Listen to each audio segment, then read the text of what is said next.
अलामा Iqbal open university course code 247 और इसकी हमारे पास एक्सरसाइज है 4.3। क्वेश्चन नंबर 1 है इसका। एक आदमी ने नेशनल बैंक से 1/2% सालाना शरह पर 3 मार्च को 1460 रुपये उधार लिए। ठीक है, एक आदमी ने नेशनल बैंक से सालाना जो उसकी शरह है 1/2% शरह है इसकी सालाना पर 3 मार्च को 1460 रुपये उधार लिए। अब इसने उधार लिए हैं, बैंक से लोन लिया है। ठीक है, कब लिया है? 3 मार्च को। और सालाना शरह यहाँ पर हम किस में कंसीडर करेंगे? मीन्स के उसको जो हम रकम बैंक से उधार लेते हैं तो इसको आप सूद भी कह सकते हैं कि उसके साथ हमें हमें असल रकम वापस करनी होती है तो उसके साथ हमें जो शरह जिसके ऊपर ये रकम उधार ली गई है यानी कि 1/2% है तो ये भी हमें अदा करनी होगी। जैसे कि अगर हम किसी शख्स को 1000 रुपये उधार देते हैं और 3 महीनों के लिए देते हैं और आफ्टर 3 महीने के हम उसको कहते हैं कि हमने तुम्हें 1000 दिया तो तुम मुझे 1500 रुपये वापस करोगे 3 महीने के बाद। ठीक है, तो यही तरीका होता है कि बैंक से भी जब हम कोई लोन वगैरह लेते हैं तो उसके ऊपर जो सूद हमें अदा करना होता है वो असल रकम के साथ हमें मज़ीद अमाउंट भी देनी होती है। ठीक हो गया जी, यहाँ तक आपको समझ आ गया होगा। इसे 1 जुलाई को कितनी रकम देनी होगी ताकि कर्ज उतारा जा सके। ठीक है, लिए तो असल उसने कितने हैं? 1460 रुपये, लेकिन चूँकि इसके साथ सूद भी लग गया है और अब उसने जो वापस देने हैं तो ज़्यादा अमाउंट में पैसे रिटर्न करने होंगे। और ज़्यादा अमाउंट इसमें मज़ीद कैसे आएगी? क्या है सालाना शरह? यहाँ पर 1/2%।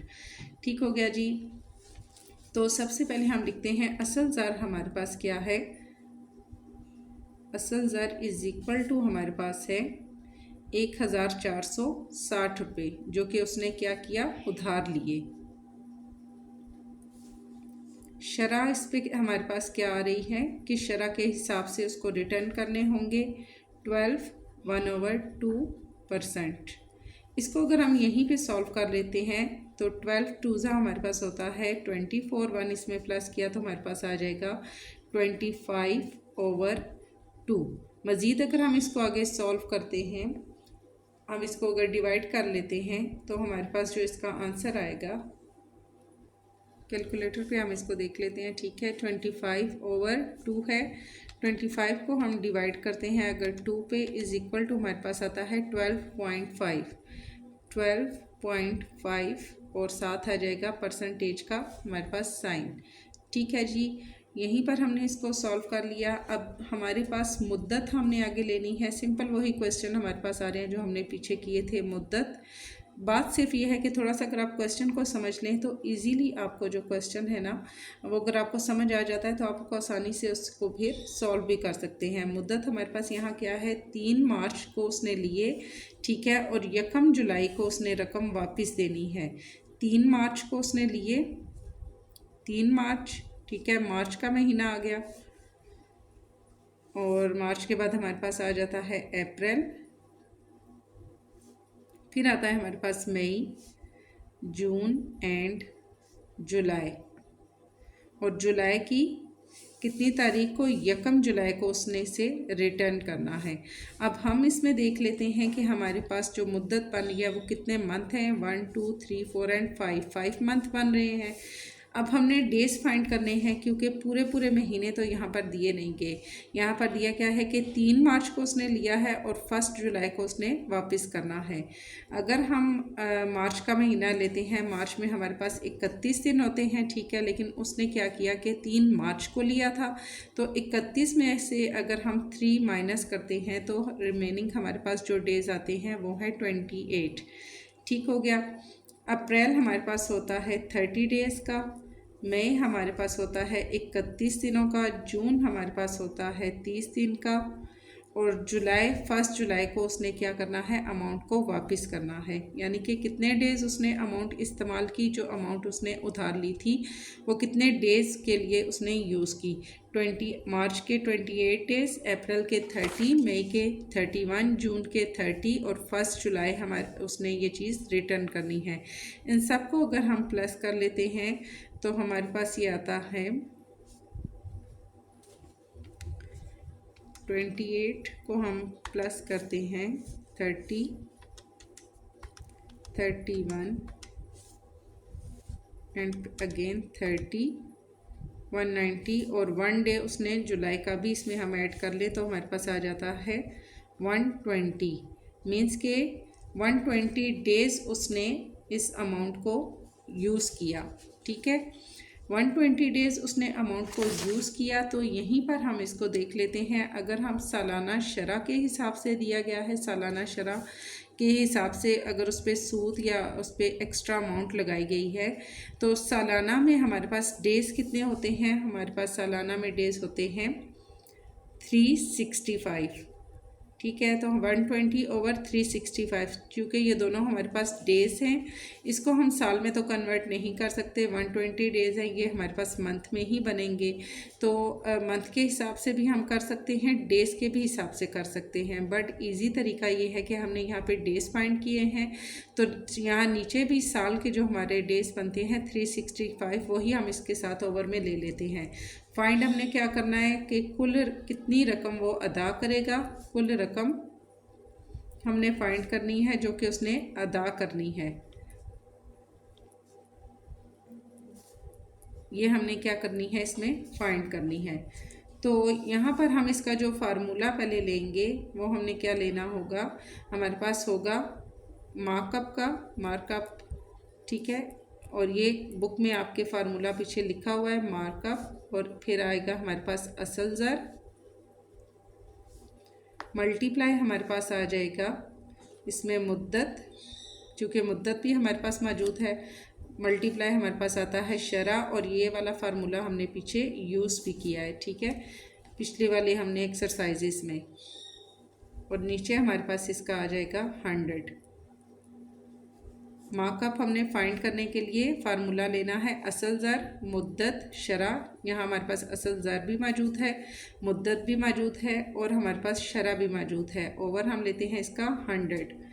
तो मार्कअप प्राइस फाइंड करने के लिए असल ज़र हमारे पास है 1460 रुपये, मल्टीप्लाई मुद्दत हमारे पास है 12.5। ठीक है, मुद्दत 120, मुद्दत हमारे पास है 120 डेज़, और नीचे हमारे पास आता है 365। अब हम 365 यहीं पर नहीं लेंगे, हम नीचे चूँकि ये ओवर में है तो हम नीचे 100 के साथ इसको लेंगे। मल्टीप्लाई शरह हमारे पास है 12.5, परसेंटेज का साइन नहीं लगाएंगे क्योंकि नीचे हमारे पास 100% का मौजूद है।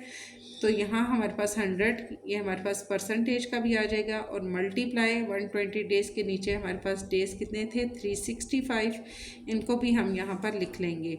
ये चीज़ हमारे पास आ जाएगी।